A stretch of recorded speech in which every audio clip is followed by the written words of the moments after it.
Hi, welcome to Write More Light. My name is Sarah. I am here today with Dr. Emily Kingery from St. Ambrose to talk about genre and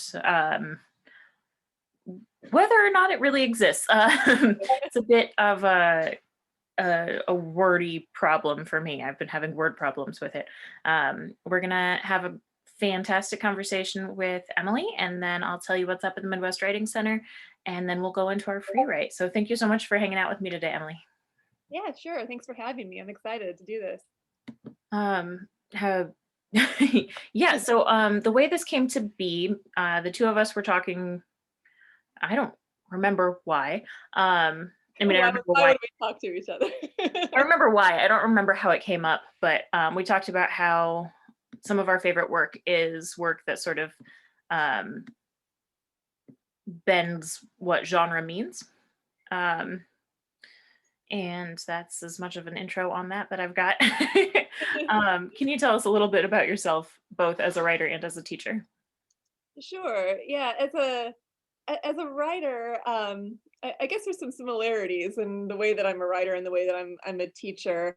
As a teacher, here as a professor at St. Ambrose, teaching the English department, and I get to teach a lot of different things. I teach lit classes of all varieties, British literature, 1800 to like early 20th century is kind of like the area that belongs to me, I guess. 200 years, no big deal. Yeah, but I also teach women's literature, and I have taught topics courses um, on genres, I suppose, on things like vampire literature because there was a lot of student interest in that. I'm like, oh, well, let's put together a class on fairy tales because I'm really interested in how those work, and so that's been a lot of fun to teach that. Gothic literature, that sort of thing. And I also teach linguistics, since that's one way, a different, very different kind of way of looking at language. And creative nonfiction is a creative writing class that's in my purview here as a teacher. Though as a writer, I identify as a poet. So it's interesting to kind of see when I teach creative nonfiction, I like to think about how other genres like poetry and fiction, how we can borrow the techniques from these genres for this label creative nonfiction, whatever that means, right? So it's been interesting to see kind of how my interest as a writer and a teacher can. There's some overlap there. I'm kind of like an omnivore, I suppose, in those ways. But as a writer, I consider myself primarily a poet. When I write, it looks like what you would expect for poetry. I've got deliberate line breaks in the way that it's arranged on the page. Um, and so although sometimes I have written things that are harder to categorize, and I don't always know what to call them or where to find like a home for them in like the publishing world. And I even had a colleague comment once about my fiction, and I was like, "What? I don't write fiction." When I thought about the pieces he was referring to, I'm like, "Oh, I guess that could count as fiction if you looked at it a certain way." And so I think that I'm interested, I guess, not just in like the philosophical question of genre, but I can see how hard it is to kind of stay in a particular lane, right? When you're interested in a lot of different things. Yeah, I know that I've said this to you before, but I find that my favorite prose is much more in the vein of poetry, and um and I find poetry easier to read if it's I find it less intimidating to read if it is in like the ones that are like a block of text, Yeah, like a prose poem. Yeah. which is silly. I think my personal problem with that is that I so love poetry that I'm just very intimidated by it anytime I see it. And so I need those lines between genres to be blurred in order for like my own comfort, Oh, for which is sure. terrible. Yeah, no, I think that makes a lot of sense. I think that I'm drawn to poetry that tends to be a little bit more narrative in its sensibility, right? I know there's all kinds, right? But I think that poetry that doesn't really give like a clear sense of some sense of like story or authorial kind of narrative kind of presence. I find that I love all kinds, but I find that a little bit less my taste, I suppose. I do like the poetry that I feel more comfortable with, like you were saying, like there's a comfort to it, to narrative for sure. In prose poetry, yeah, there's something nice about the kind of like the bite size, like it's like the fun size version of something, right? I apologize for the face I was making a second ago. I was putting socks on. Oh. Um, I know the audience can't see us, but I don't want you to think that I was making that face at you. No. Um, yeah, it's something I find like the prose writers, fiction, nonfiction doesn't really matter to me. That I really like, really play with sound a lot. Like they're works that I want to hear aloud, or that I can really make a sound out of in my head, or there's a rhythm to them, which Mm. isn't necessarily sound. Um, or it's just that the language has a little more texture to it. That's not a tangible word. I like that though. I like the idea of thinking about like there being like a texture to the language. If you think about like we usually think in terms of like musicality or cadence or this auditory kinds of words, but I like the idea of there being like a texture to it because I think I don't know. I think there's a way of like looking at it that way. I I'm like that. thinking, the people I'm thinking of, right, would be like um Hanif Abdurraqib. I reference him so often that I try not to reference him. Um, or James Baldwin, the way that he puts words together, it's just pretty. It's just pretty. And I feel like that's when we say things are poetic, is when they're pretty and we just don't know another word for it, which I'm down with. I would love to give everything I love the word poetry. Who else is really, I'm in my office. I have poetry and nonfiction, and so like the things I really want to reference are probably on my fiction shelves. But gosh, I'll I'll come back to talking about all the things I love.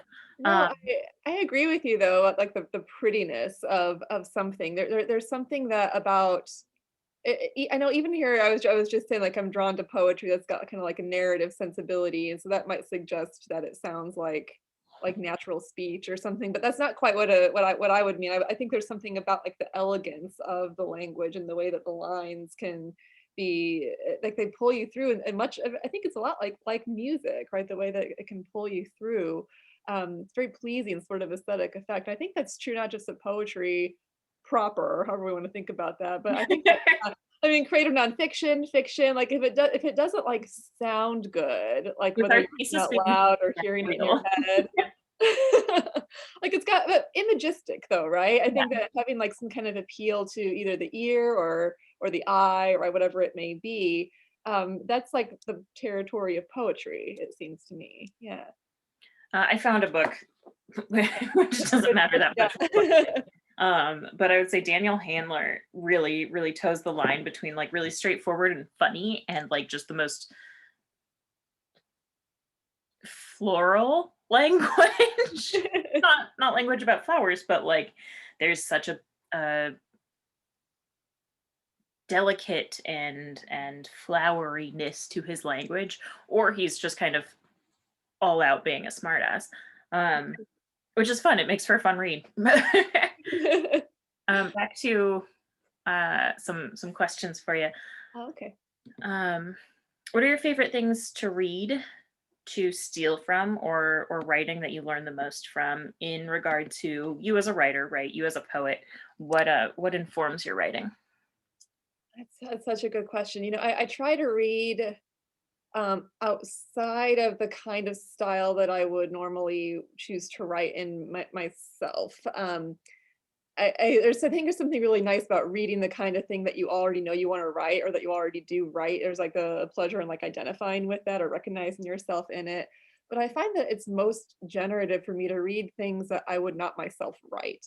So usually I find fiction, like I don't like maybe I'm writing fiction sometimes. I don't know, but I don't consider myself a fiction writer, and so I like to turn to fiction, and I find that to feel it's just there's no like sense of pressure, I suppose that you might feel if you're a poet reading other poets. Why can't I be more like these poets? Right? There's a comparative kind of thing that I'm happens. feeling a little called out. Oh, are you? And no, in a good way. I feel Yeah. like you're saying all these things that are very specific to you, and instead I'm like, no, but that's what I do. Uh, as someone who sees herself as a prose writer, most of the work I consume is poetry. Interesting. That's really interesting. I don't know what I consume the most. I Uh, mean, I it's like. definitely because it's faster to like poetry is shorter, right? So generally speaking, if well, in the old days when you go out of the house, if I carry a bag around, I've got a novel, probably a book of essays, and a book of poetry with me. And if I have, 4 minutes of time, I can read a poem. Or if, I don't know how much I can commit, I can read a poem. Yeah, no, it's true. There's Um, something nice and like portable about these shorter pieces, like shorter poems or prose poems, right? Or short stories. I love short stories because they're just, it's like this complete thing, right? It won't consume like multiple hours it's of your much less time. pressure and the same amount of quality, the same depth or Yeah, and commitment. that's what's magical about like these shorter pieces too. Like if you're thinking like prose poem or flash or something more compact, it should still do a lot of the work that you would expect in a longer piece, but it's just doing it in the shorter space. And so I'm very drawn to like you, like prose poems, like the shorter works, because there's a sense that you're going to encounter as much just in like condensed form. And maybe that's not always the case. I imagine that's not always the case for anything. There's always exceptions to everything. But yeah, I love short stories and poems, and I will usually carry poems with me if I'm out in the world ever again. I'm sure I'll go back to that. Um, but one author that I really like, if I'm thinking about like what I like to read that is like informative as like a writer, um, Atessa, I'm probably gonna say her name wrong. Atessa Mashfe. She wrote Tell more. Eileen, Eileen and My Year of Rest and Oh, Relaxation. yep. Yeah, Hmm. and Death in Her Hands. These are like some of her novels. And she's got a book of short stories called Homesick for Another World. I love her style so much. She has such compelling narrators. There's a lot of interiority. The plots are very like weird and strange. I think that's what I love about her most is she's not afraid to go into territory that people will find off-putting. And I just love that. It's like, take me there. I want to follow you there because I don't like it when writers are so safe or nice or doing something that's really expected. But she has such a natural way about just pulling you into these weird spaces, which is something that I would like to say that I do in my poetry. I don't know that I do, but I like the idea that I can do that. I can like walk down a hall and like open up doors and see where's this door Yeah. gonna go or where's this door gonna go. And so I like to see that in fiction because it gives me something to think about for my own writing of poetry without the same kind of pressure of is my poetry measuring up or am I stealing too much from this person's style, right? So that's an example of an author that I like that I will turn to and find um, helpful. I don't know if that helps in terms of how we think about genre, but it's helpful in how I think about how I write. I mean, my thought in asking the question, and I didn't know what your answer would be, but my I thought didn't either. is that, I know, I assumed, I guess I didn't really know this about you, but I assume that you read outside of poetry. I know that you're a teacher, you're a professor. You have to teach things that are not that are not strictly Right. poetry. So therefore I assume you've read them. And I think that in my argument, my thesis statement here being that genres are man-made and don't really exist. I don't know if I can defend that statement. Um, but with that in mind, we know that we read in different forms, in different genres from what we write, and everything we consume in the world comes out in our writing. So it has to, like, it just inherently has to be that um, you're consuming and inspired by things outside of your own craft or your own specialty, your own favorite place. I'm taking a workshop right now from Iowa City Poetry, Oh, nice. and we're coming up with so I this is something that I think I accidentally made up this term, so forgive me. No, Um, no. I talk a lot, particularly on this show, about the seed catalog. I mean, sorry, the seed journal, which Yeah. is a notebook where you just keep the stuff you want to come back to and use later. And so we're in this class creating what I'm calling a seed catalog, but with extra layers of inspiration that I hadn't realized before, like there's this one project I'm working on and I always listen to the same album, and it's totally an accident, but I always listen to the same album or the same couple of albums by the same artist when I'm working on it, and it's probably just like a habit thing at this point. I've been working on the project for a long time. um but then that would go into my what I'm calling seed catalog. um and generally speaking, I think when we talk about writing and what inspires us as writers and what we consume as writers to create more writing is literary, and that's not necessarily true. If I sit here, and I'm gonna maybe embarrass myself by turning this, if I sit here every day when I write, I've got a window here, so maybe my fence around my backyard is something that I don't know, I've internalized as fodder, right? Oh, that's true. Yeah, the things that are just kind of part of the like the water that you're swimming in, right? Or Yeah. the atmosphere around you. It's got to make its way in somehow. Which, And you can, if I'm honest, like I didn't think about this, in advance, right? When we talked about making this episode, this was not in my head. Um, but it, I don't know, blurring the lines of between life and art is also something that artists inherently do. So I didn't mean to interrupt you. I'm sorry. Keep going. no. Yeah, I'm just interjecting like, oh yes, love that. Keep going, kind of phrases here. Yeah, no, I mean the like life and art, right? I mean, how much of your life makes its way into your art? Right. I think it's a really interesting sort of question. There's got to be things that we're not totally aware of, for as intentional as we are about what we're pulling from our world and putting it into our writing. Yeah, you wonder if the fence outside your window, as you said, is influencing. I mean, Uh, presumably not. It's just a fence. But yeah, definitely the things that we take for granted in our lives, we're going to take for granted in our writing, I think. could be. Yeah, I think so. And I don't have an answer to this, but I wonder if that sort of depends on what kind of genre you write in, right? I wonder if that will have a different effect if you're a poet or if you write fiction or nonfiction or what have I'm you. gonna make the argument that it doesn't, and I'm gonna defend this argument That's on fine. No, I don't have a position on it yet. I'm not prepared for this. However, I would say, if you come from I did a video on like just one very specific metaphor a few months ago, because a friend said, gosh, I don't even remember it, so I'm going to paraphrase badly. He said, um, "What am I but ash? Who feels but ash?" Something along those lines. And I think that in his language, this is a totally normal metaphor, where he's like, when you're a sad person, you call yourself Ash. I don't know this for sure. English is not his first language. I don't think English is his second language, but that's what he said to me.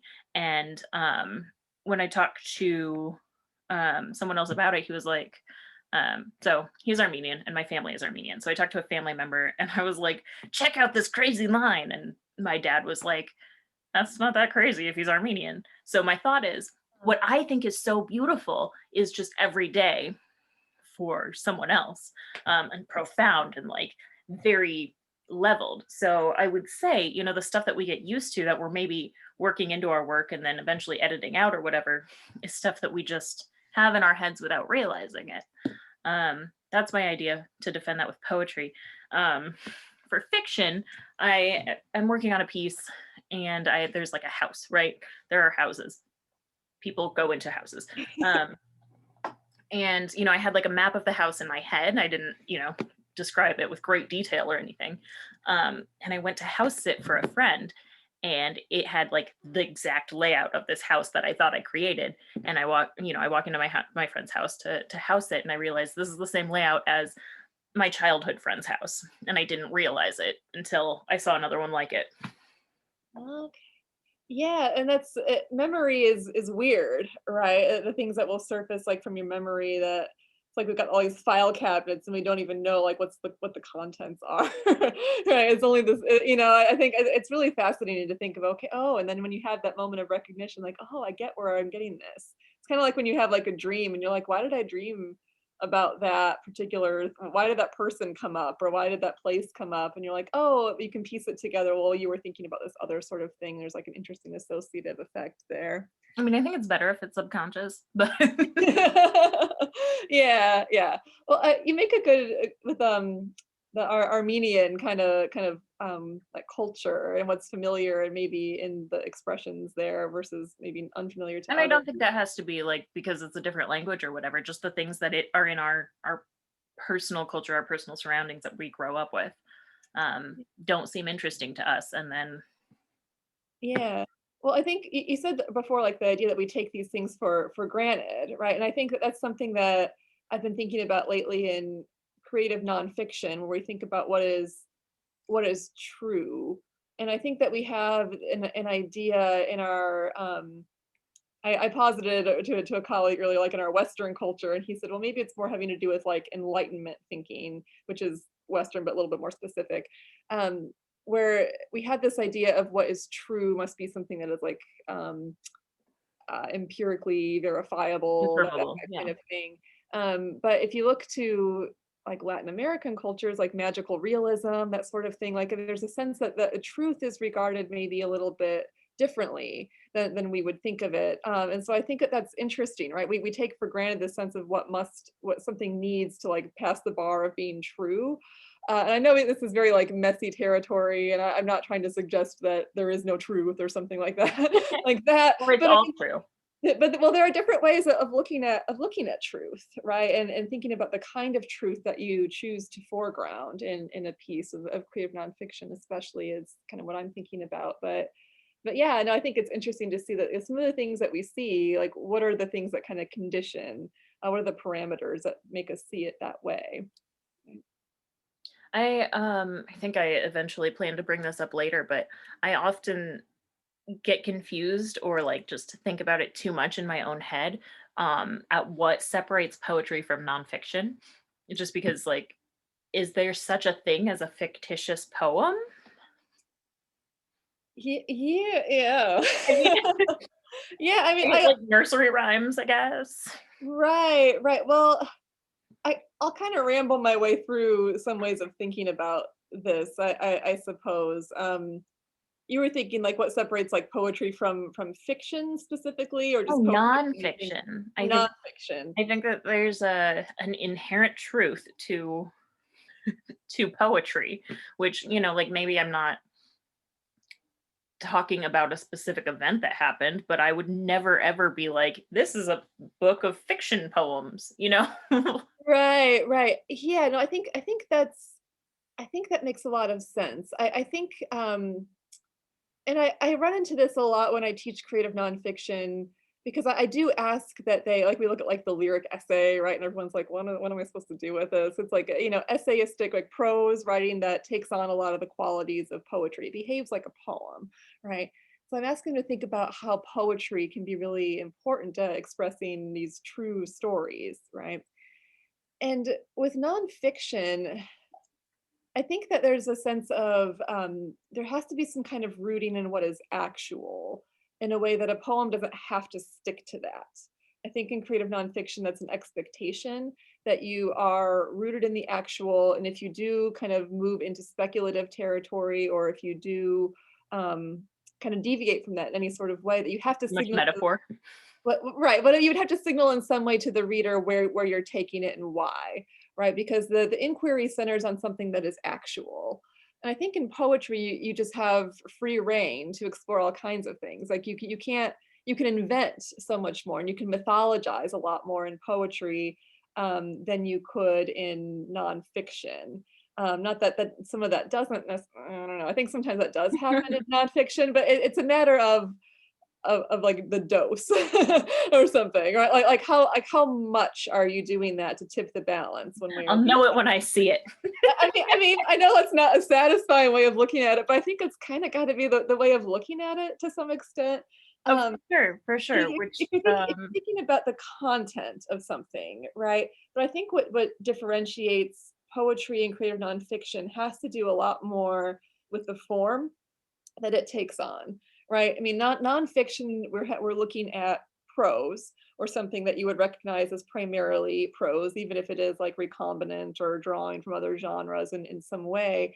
The expectation, if you're calling something creative nonfiction, or presenting it as such, is that it's going to be in prose sentences. There's going to be that kind of cohesive logic that you would expect in prose in some way. Um, Whereas poetry, right, like sometimes I'll get a student who will submit something where you just hold it up and you're like, okay, that's a poem. Like you can just look at it and you're like, but you set this up exactly like you would expect to see in a book of poetry. Why the line breaks? Why the fragmentation? Why the deliberate spacing on the page? Maybe what you're saying is true and there's like a true story here. So it would be like creative nonfiction in that sense. But what you're doing is something more specific, right? What you're doing with the form, I think, changes the stakes. And I raised this to my class the other day, and I don't know if this, tell me if this is like a bad metaphor. This might be a bad metaphor because I came up with it on the fly, and maybe it's not very good. But they were nodding, and so maybe I don't know. If you think about like a chessboard or a checkerboard, it's the same thing, right? But if I set the board up before you with a bunch of chess pieces and I said, let's play, what would you do? Would you move the pieces like chess or would you move the pieces like checkers? Because you could move it like you could do either, right? It's the same basic setup with the two sets of pieces, it's the same board, but the pieces look different and they operate differently. So if I give you a chess set and I say, let's play, even though you could play checkers, that would be confusing, right? So I think that that's one way of looking at with like poetry and nonfiction. It's like, well, how are you presenting this in a way that readers will pick up on? How are you inviting them to approach it? And this is another metaphor that maybe you will like or not like. So you were going to be like the arbiter of like if my metaphors are good or not here. except, I was thinking about like patterns, like textile kind of patterns, like polka dots or stripes or plaid or paisley or what have you. And if I said, bring me this striped shirt, right? And you brought me a shirt that was plaid, you wouldn't, it wouldn't be wrong because what is plaid but stripes that are just different widths and colors that crisscross each other? But that would be strange, right? If I asked for the striped shirt and you brought me the plaid one, because plaid is something much more specific. It signals something different. There is enough of a difference that you would recognize them as distinct from one another. And so, I like that as a metaphor too. And maybe it's not good, but I like it as a metaphor too because you think about, okay, well, you can think that's a really great example of polka dots. I love that polka dot shirt, but maybe you don't, maybe it's like it's not very, maybe the polka dots are really tiny and you're like, oh, I didn't even realize it was polka dots, right? And so I think there are ways that we can think about how the patterns themselves, there is some range like within them. Or you could imagine, I know I'm just kind of taking this way too far, but you could imagine like someone wearing like a dress made of a bunch of different patterns, like a mixed media sort of dress. And maybe you're like, oh man, there's way too much going on with that. I don't know what to do with that. Or you could think, oh, I really like that combination. That's really interesting how it complements each other. And I think that's the same for when we look at like hybrid forms or something. You want to see some kind of sense to the way things are brought together. There's got to be some kind of pleasing effect to it. It can't just be really haphazard. So those are my two like metaphor, like board game play, like gameplay, and fabric, for thinking about how we make these distinctions in genre. So in some sense, there is no real difference. Like you could think about them plaid and stripes, chess and checkerboards. You could treat them as all kind of the same thing, but there is a distinction, right, in the way that you communicate with others about them. So that's I don't know, thumbs up, thumbs down. How'd I do? I mean, I think you're doing great. I was just realizing, I love talking to teachers. I was like taking notes while you were talking. Oh no, there will be a test on this later. Please no. There won't be. I have no exam prepared. So with the stripes and plaid, with the checkers and chess. I meant to say those in the other order, and it Oh, confused me. joke. Um, how do you define poetry or prose or them? I meant to ask only one so that you wouldn't compare it to the other, Oh, but I you also want to see them like versus each other. So whatever whatever feels right to you. Yeah, I mean, I'm not sure that I have an easy definition, because I think for It doesn't. You don't poetry, have to define it for all of humanity, just for yourself. oh, well, I don't even know if I can do it for myself. But I don't know if there's an easy answer because if we're thinking about poetry, well, aren't there just a bunch of different kinds, like categories within categories of poetry, right? There's formal poetry, there's blank verse, there's, I mean, you can think of all manner of like poem subsets, right? So a sonnet is not going to be the same thing as like Howl by Allen Ginsberg, right? These are both poems, but they behave very differently. They appear very different on the page, but yet we call them poems. They both belong in the same basic genre. So I don't know if I have like a good answer for what it is, but I think that I know you said you didn't intend to like make it like a comparative thing, but I think that is a useful way of figuring out I what is mean, it not. also yeah, I was just gonna say sometimes you need to know what it isn't. Yeah, and for me, I think that, if you've got lines, if it's in verse, like you're like doing like line breaks, it's poetry, right? Because why would you do that, right? If you could just have sentences in paragraph form. There's something very intentional about the way that you are presenting the text for the reader to approach it. So for me, if there's any kind of line break use, that's not just like traditional straightforward prose, right? It's intended for some kind of aesthetic effect that I think is the territory of poetry. Um, so that's for me, it's visual, I suppose, in some way. If you think about like the composition of the piece, how has the author put this together, right? And how are they signaling to you as the reader how that they want you to approach it? And then we run into problems when if we've got something like a prose poem, right? Because there's no line breaks there, and yet we would still consider it a poem. But that's one of those weird kind of what genre is it really kind of examples that I'm so drawn to, right? So I don't know. I don't really have a good answer for what it is, but I think that you can kind of tell by this isn't maybe the best way to look at it either, but sometimes I think it's useful to just to see how does it hold up in the broader landscape of what people call poetry or what people call creative nonfiction.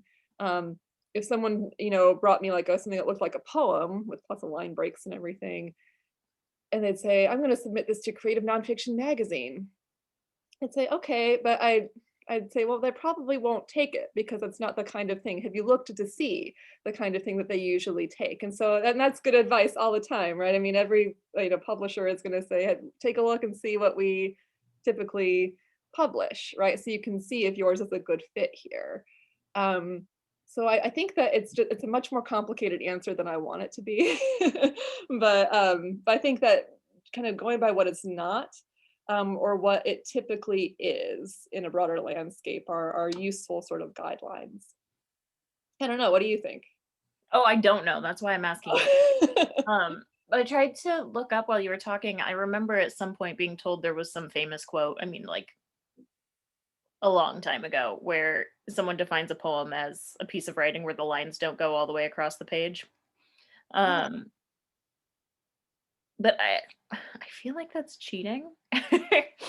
I feel like that's just a really easy answer, but I don't have any answer. So, you know, yeah, it seems like too easy because couldn't you just take any like couldn't you take like like the Declaration of Independence or something and like chop it into lines and say, look at this cool poem?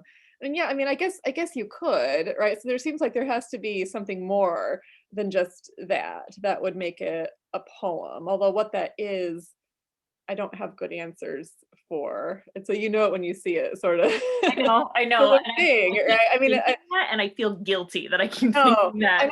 and this is like my life's work, and I'm sure that I didn't prepare like figure out what other people have said. I've read lots of things where people kind of advance some sort of definition of what these things are, or they find interesting ways to describe how poetry behaves, or whatever.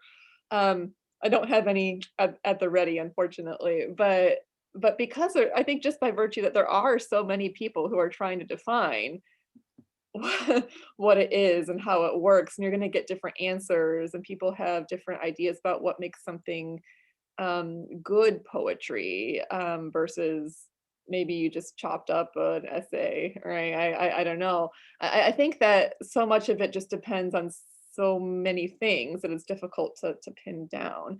And I don't, I'm okay with that. I like the idea that we don't necessarily need like a ton of rules, right? I mean, your idea, your premise here was like genres don't exist, right? And I think that they do because we've created a kind of shorthand for to say something about the author reader dynamic, right? It has there's something to do with how we're communicating what this is.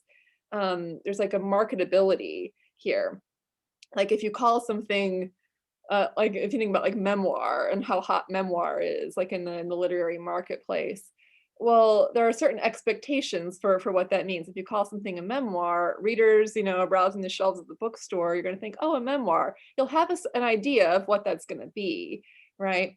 But you could have a book of poems that are confessional and about a particular aspect of your life, so it would behave very much like memoir, but if you don't call it that, you're going to approach it differently.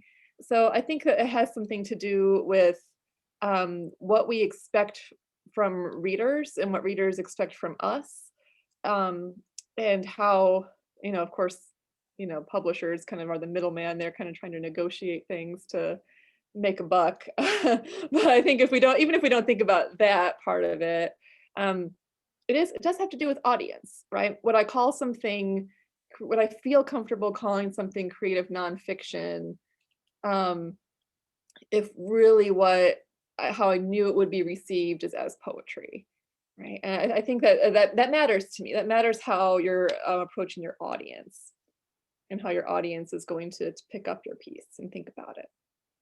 I'm really glad you said that. I always have this like argument ready to go about how marketing uh, is the only reason that, well, not genre, right? This is a relatively new thought in my head. This genres don't exist idea. Um, but I love children's lit. I love children's lit. And the whole reason it exists is marketing. We just decide in marketing, and not me or you, but that if the main character is a certain age, then the book is for that audience and adults shouldn't read it. And it's really easy to debunk that idea that folks in marketing have, right? Because if you put To Kill a Mockingbird in children's lit for like middle grade, because Scout's what, 10, people would tell you you're insane. Same with Huckleberry Finn. I would argue that Tom Sawyer could be children's, but Huck Finn is not. Um, I remember when Perks of Being a Wallflower came out, someone recommended it to me, and it was in literature rather than YA, right? So it's stuff like that is entirely about marketing, because it's where you think you're going to make the money. But when you said it's a contract with the audience, that that I can't argue with, and that I really really like, because I was going to ask, my next question for you was going to be, how useful are genre distinctions? And they are useful. You're totally right. That's how you find your audience. And I'm like a little offended. Not truly, right? I'm being hyperbolic, but um, it's true. If you write something specific, potential readers want to know what they're getting into, and it does function as a contract, right? I'm telling you what you're going to get, and if you don't get what you expect, you're going to be disappointed, or at least you're not going to be thrilled, right? Like you Right. might be pleased with the content, but you've been fooled. Right. That good example of that that I think of is when James Fry wrote A Million Little Pieces. Mhm. Right, and he went and Oprah had this whole, like, just takedown of him because, "Oh, read this true story," right? But and then you come to find out that he invented some details and, there was some fictionalizing going on in this book. Well, people were so upset. Like, I think you could even, like, take the cover if, like, you purchased the book, like, you could take it and send it back in and get, like, a refund.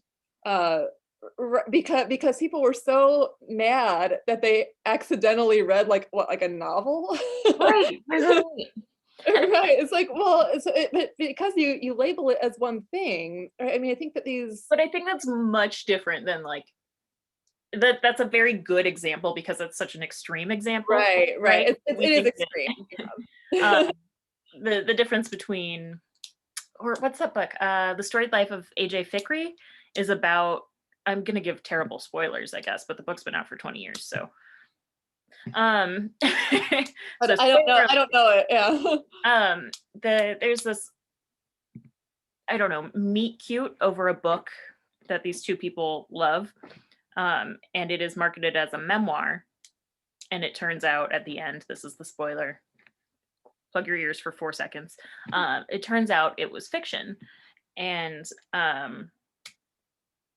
these people had put such stock into the story. It meant so much to them that bothered them, where like they probably wouldn't be bothered if they just knew what they were getting into. Yeah. Um, but other things, if I don't know, if Citizen is by Claudia Rankin is shelved with essays, am I gonna be mad? Yeah. No. Well, and that book is interesting because that's a good example of like a hybrid sort of Mhm. text, right? It's like a citizen and American lyric. And so we're thinking, okay, lyric, and how are we going to approach this? And it's got a lot of qualities of poetry to it. It's very poetic, but it also has like short kind of essay sorts of Here, passages. It relies on image. It relies on, I'm gonna hold yeah, it up you got a here. copy of it right there. Yeah, my poetry shelf is just off camera. What's above me here, just for people who want a tour, this is all books on craft. And what's next to me is MWC Press Publications, stuff I'm reading now, and favorites. So here's just a page. I have to keep making noise so the camera stays on me of Citizen. Here's the cover. I'm sure you've seen it. Um, and this book was written in what, '07, I think, just to give some context to that I think cover. I Uh, think the book was like 2013 or 14, I want to say. It was before Trayvon Martin died. I know that because I remember thinking the hood had to do with Not early 2010s. because I remember thinking the hood was about Trayvon Martin and it wasn't. Right, right. Okay, you're right. So the book was written in 2014. The photo was taken in Yeah, in early that's 2000s. an earlier one, but you do like immediately think because of like when it was published and everything. You do think of that. It does signal that, doesn't it? Um, which is important, right? I mean, she probably got this cover on purpose because the whole book is full of art. Yeah, Um, so yeah. here's a double page spread. And some of these sections, I recommend reading it in a sitting or as few sittings as possible. And it looks kind of long, but it's not because that's how short the pages are. Um, because you don't really get the full effect if you don't. It's broken up into sections, um, but it's really one story. It's not a story, it's a narrative. It's yeah, it's like a collage sort of thing, right? Where if you I agree with you, Sarah. I think if you take the whole thing in all at once, like that it will have a better impact because I think it's intended to be the sum of the parts. I think is kind of the important thing for the overall effect. Even though you could read it like a section at a time, you certainly could. But I think that the effect I think becomes in the same way that it's like if you get up close to something like a mosaic and then you stand back and you see the full effect of how all the pieces kind of come together. That's kind of how that book sort of functions. I love the passage, the part in there where it has like the list of names of people who have been killed by police violence, right? Um, and I've taught this book before, and I've asked students, what's the last name on the list? And it's interesting because it changes depending on what edition they have. They update the list over across different printings of the book. So some people had different answers about what the last name on the list was, which I thought was fascinating. That's awesome. It's so Yeah, cool they do which is that. such a cool example of how literature, I think, is kind of you experience it like in there's something about audience there. I think too, thinking about how current we want to be. How do you want this book to speak to an audience like in the moment or as up to date in the moment as possible. I think that's an interesting That's really art cool. that does that. Yeah. So I was turned around. I was looking for something. I'm sure you know this. I'm also sure most people don't. On the back of books. So this is "Strength to Love" by Martin Luther King Jr. And it's sermons that he gave. And on the back of any book, and the problem was I kept like staring at the backs of books because a lot of the time the barcode sticker is over this part. And a lot of my books have barcode stickers. So you can see at the bottom of or top, often it's at the top on the back of the book, it'll tell you what section the book goes in. Mhm. This book of sermons is religion and racial justice. That makes sense. It's sermons and it's about racial justice. Um, Citizen, Claudia Rankin, is poetry and essay. Yeah. And that was unexpected. I thought it was just going to say poetry. Um, and bookstores have two sections, right? They have either nonfiction has an essay section, or they have an essay section in literature, or they have a poetry section in literature. So this gives booksellers the option to put it where they want to, which is interesting. Yeah. I've seen Citizen in the poetry That's where section. I would expect it. But that's based on the author more so than the content, I think. Also, it's by Grey Wolf, so like they're Yeah, Grey Wolf is wonderful with thinking about, they're good at publishing things that I think do push our expectations, I think, in Mhm. interesting ways. I always do this. I always get this huge pile of books here, and then I have to put them away later. Um, yeah, I don't. I just I sort of prefer to not have an answer to what genre is, and talking about it in general just excites me. so, Yeah. uh, No, so me too. Me too. I think that I think that you're right. It's like it's useful. Genre is useful for um, how we categorize things, what we want to signal to our audience, or what a publisher wants to signal to a intended audience or something like that. But I don't know how useful it is if you're the writer, right? I don't know how often I sit down and think I need to write something in this genre. I mean, I would always recommend not thinking about an audience until a piece is written, Oh, or I you'll guess never have an that's good. audience. That's good advice too. I think that if you're writing like a persuasive essay or something, you need to know, it's helpful to have an When idea. is that going to happen outside of an academic setting? You need to learn how to do it for when it becomes useful later. But you Right. think that it's just going to be an essay until I think it's just going to be an essay in real life. Like I've got a point to make and I'm going to argue my point, but I'm not going to like submit it to a magazine as a persuasive essay. So much of the writing that you're taught to do is not the kind of writing that exists like in the wild. Right. And so I think that, yeah, thinking about your audience can be useful if you have that like as a I think goal. it's much more useful in editing Oh, yeah. because once the piece is out, then you can be like, what is the purpose? Where I'm thinking like Eula Biss, her Oh, essays are all, I would say, I've only read one collection of her essays, but I would say they are all of the persuasive variety, right? She has a point that she's arguing and she wants you to agree with her. Um, but probably if she were trying to pitch that book and she was like, these are persuasive essays on um, ecology and racism, you'd be like, persuasive? yeah. Yeah, it's just an interesting example because I could see that. I could see how she's writing like persuasive. They're very compelling, right? But I don't know that her goal is to like win me over to like her particular view on something. She's not very controversial. So Right. that, Well, she wants you to see things in a new way, right? Which I think is a very specific kind of persuasion. You're not calling people to like take a particular action or to see Mhm. something that they hadn't ever thought about before, right? But it's the way that she approaches things is like in Notes from No Man's That's Land. what I was thinking of. Yeah. Right, yeah, and the one essay that she's got, which I just absolutely I love them all, but the one that I always think of is Time and Distance Overcome, about the telephone I was poles. going to ask if that was a telephone poles. I have a terrible Yeah, memory. yeah, with like her and she's not like telling you what to think. I don't, as I'm trying to remember the essay. I don't think there's like language in there that feels didactic or anything, or in its sensibility, but there is like a clear sense that this is horrifying what we're looking at is horrifying, and why don't we know? She's good at inquiry, I Yeah. think, where she raises a question, and the way that she circles around that question is just so compelling that you can't help but like see things the same way that she does, or you want to see things through her eyes. I mean, which is the art of the persuasive essay, I think. Yeah, Um, or any essay really, or any kind of writing. I think that you want to Probably have not a that lyric kind of essay. what's that? I said probably not a lyric essay. I love lyric.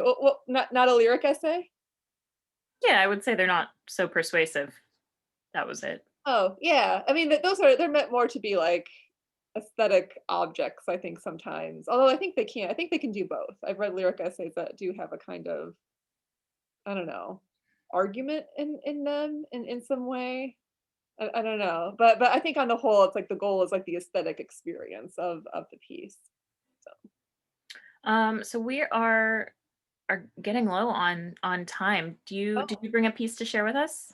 I did. Yeah. Do you want me to go ahead and share my Yes, do you want me to share my screen, and there's a recording of the author reading it, because am I good to just hit yeah, play? yeah, yeah. I just wanted to tell you I was going to skip some questions to get to that. Oh, okay, yeah, sure. I'll go ahead and share my screen, and it's only like a minute or two long, and then we can talk, and I can talk about it. Is that what? That sounds great. Great. And make sure you share for audio or video or whatever. Oh, okay. Thanks.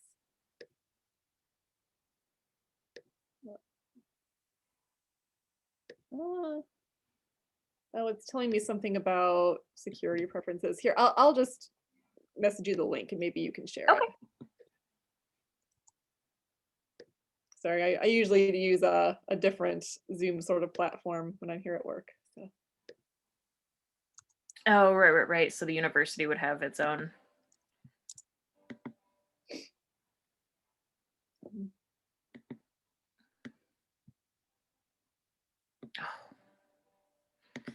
I think you told me what you were going to share, but I don't know, forgot.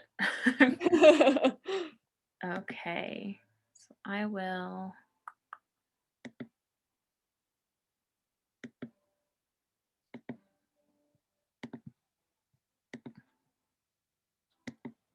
Here we go. How long is this? I'm going to try to zoom out quick before we do. So I know that makes it real small. Let's see if that's better. Yeah. Okay. That's pretty good.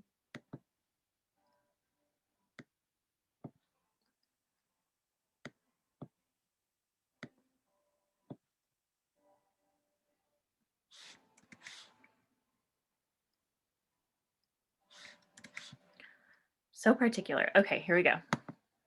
This poem is a documentary poem. It comes from May 1978 in San Salvador, El Salvador.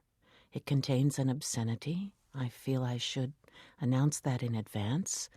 I believe it contains actually 2 obscenities. The Colonel. What you have heard is true. I was in his house. His wife carried a tray of coffee and sugar. His daughter filed her nails. His son went out for the night. There were daily papers, pet dogs, a pistol on the cushion beside him. The moon swung bare on its black cord over the house. On the television was a cop show. It was in English. Broken bottles were embedded in the walls around the house to scoop the kneecaps from a man's legs or cut his hands to lace. On the windows there were gratings like those in liquor stores. We had dinner, rack of lamb, good wine. A gold bell was on the table for calling the maid. The maid brought green mangoes, salt, a type of bread. I was asked how I enjoyed the country. There was a brief commercial in Spanish. His wife took everything away. There was some talk then of how difficult it had become to govern. The parrot said hello on the terrace. The colonel told it to shut up and pushed himself from the table. My friend said to me with his eyes, "Say nothing." The colonel returned with a sack used to bring groceries home. He spilled many human ears on the table. They were like dried peach halves. There is no other way to say this. He took one of them in his hands, shook it in our faces, dropped it into a water glass. It came alive there. I am tired of fooling around, he said. As for the rights of anyone, tell your people they can go fuck themselves. He swept the ears to the floor with his arm and held the last of his wine in the air. Something for your poetry, no? He said. Some of the ears on the floor caught the scrap of his voice. Some of the ears on the floor were pressed to the ground.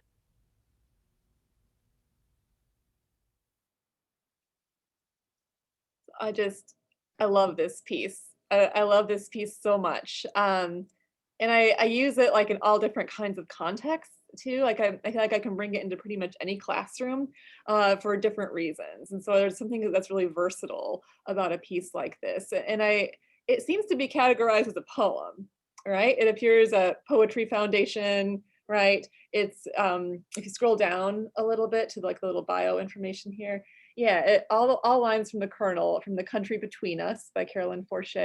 And this is a book of poems, right? So you can, that all document the same, or are all about her time in El Salvador, working as a journalist, right? So it appears in a book of poems. It's on the Poetry Foundation website. So there's a sense in which it invites us to look at it as a poem. But I also like this. Originally appeared in Women's International Resource Exchange, which is, if you Google it a little bit, you can see that it's like a place for like a document kind of repository that's got kind of like a humanitarian sort of goal to help women in, especially like in third world countries. So there's some kind of sense in which this piece goes outside of itself into like real world, real life, political sorts of contexts in the way that you would expect of journalism or essays. And because she was working as like a journalist in El Salvador at this time, this is such an interesting piece to me because it's a true story. What we have here, and she even begins, what you have heard is true, right? So we have the sense that this is like nonfiction prose, but it's also poetry. It's a prose poem. It's also some kind of journalistic record or document. So I think it occupies it borrows from all these different sorts of territory. And it depends on how you want to look at it, right? You could look at it in any of these ways. And I think that there's a sense, I don't think this would be a way that I would choose to present it, but you could present this to somebody if they knew nothing about the author, nothing about what was going on in El Salvador in the 70s, anything like that. You could present this to them and they would think it was like flash fiction, right? Because it's got character, it's got like a whole story in it. It rises to this climax of the human ears, right? And so I think that there is something so compelling about this piece and something so poetic in the language, this beautiful imagistic language that we have here with these precise verbs, scoop the kneecaps, for example, right? We have you talked before, Sarah, about like the texture of language or the music of language. I love this with the cadences where we have like those kind of short sentences and it feels like the tension is building. You're taking these measured breaths as you work your way through the piece. There's something just so good about the way this functions like a story or like a poem and is yet a true story, a true like nonfiction sort of piece. So I love this as an example of something that is sort of in that interesting kind of gray, what is it kind of territory, even if we do have some suggestions if we look outside the piece of what it is.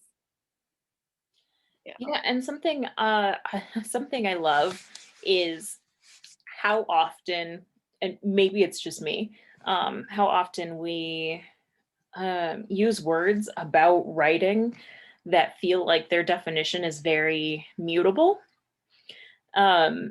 Because our job is to give words meaning, and then I say that this work has texture, and what does that mean?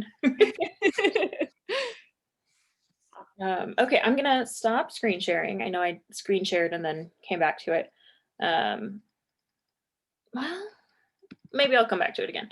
Um, so I want to ask some questions about this piece. Um, what is it about this piece that we've already said that? What can we learn from this piece if we want to grow more comfortable with blurring those lines or bending the rules of genre in our own work? As an example, I would, I'm very selfish and self-centered. As an example, I'd say, most of my work is along the lines of a lyric essay or at least hybrid. Um, so if I wanted to learn how to be more of a poet or more of an essayist from this piece, what advice would you give me? And I think I can screen share again with that question in mind. Yeah.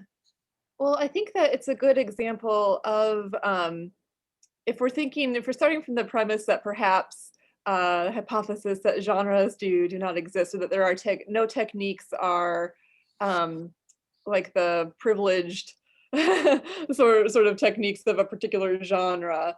I think it's a good example of all the techniques in here. I think would translate to any type of writing. One thing that I love about it is how it's framed. What you have heard is true. And then we have this ending. Some of the ears on the floor caught the scrap of his voice. Some of the ears on the floor pressed to the ground. So we begin with hearing, right? What you have heard is true. And then we end with this like sense of hearing, but not really hearing by these ears that are on the ground. So there's a nice like echo from beginning to end, which is the kind of thing that I think you would probably see in a lot of poetry. A lot of poetry has these kind of echoes built in. Fiction will certainly do that sometimes too, but I think about that as being something I see most in poetry. The imagistic quality that we have here, every single word counts, right? All the details are selected so precisely here. And there's no, I guess this is maybe what I'm getting at here is that there's no like explaining here. In the way that sometimes I think that people think in an essay you have to do a lot of explaining. I think that in other genres you don't, and I think that I would argue that in a good essay you also don't. I think that mostly we show, you do some telling, right? But you never really want to explain. It's kind of like if you tell a joke and then you have to explain the joke. It's like, well, the joke should have been fun, right? Like the joke should have been funny on its own, right? And when you explain it, it's like you shouldn't have to do that. The work of the joke should be in the joke. And I think that the same is true for when we look at creative pieces. You shouldn't have to explain what it means within the piece. I think there's like an impulse that a lot of people have when they are writing poetry or nonfiction, especially, to explain what it means. I think in fiction, maybe people don't do that so much. Maybe I'm wrong about that. But if you have a tendency, and I know that I see this maybe because I do sometimes have a tendency to want to explain. If you find yourself having that tendency, I think this is a good piece to look at for how do the details tell you what you need to know, or give you the feeling, evoke the feeling that the author would like you to feel about the experience without saying, hey, the colonel was like a really mean guy, right? Or, something like that. It's like, you never have to say that. You just know by the things that he says, or by the tension in the room, the way that she paces things. I think it's a really good example of how you can avoid explaining, and how you can let the details do the work for you. I think that's true in short pieces, especially. If you're someone, I think this is a good piece if you're someone who tends to write longer pieces. You can look at something like this and think, okay, what do I need, right? What do I absolutely need? You need to have details where every single part counts, right? And there's no redundancies here. It's every little bit, even like something like green mango, salt, a type of bread.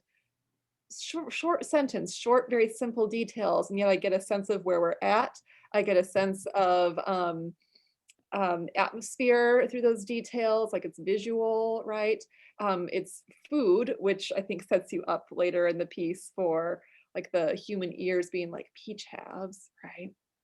surprising comparisons is another good thing. Oh my God, and disturbing. I love it so much. There is no Oh, other way to say this. yes. Yeah.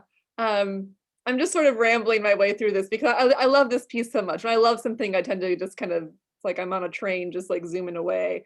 I Yeah. get a little carried away. So I'm probably Okay. losing um, The most impactful line, this bit that I just highlighted couldn't possibly be impactful without the rest of the poem. But some of the ears on the floor caught the scrap of his voice. Some of the ears on the floor were pressed to the ground. Just slays. yeah. I'm seeing now that we're about at time, probably a little bit over, which is my fault. I was late today. You're I'm good. so grateful for your patience, for the audience, for hanging out anyway. Um, so thank you so much for hanging out today, and I would love to revisit this conversation if you're down. Um, Yeah. and there's I'm always down to talk about genre and stuff. And so I know I get a little bit rambly and kind of all no, over it's the place. perfect. It's when people get excited about something, you can just see it. It's infectious. Something I also really want to talk about is like how adding one tiny verb or one tiny adjective, and I'm saying verb meaning like using a verb as an adjective, Mm. is like I'm developing a cheat code for writing how to just add one sentence or part of a sentence and just do all the work of 25 adjectives. So I bet you would be a great person for that. So please keep that in mind. Sure. Thank you so much, dear Emily, dear everyone. Please write more light into your life. Have a great day. Thanks, everyone.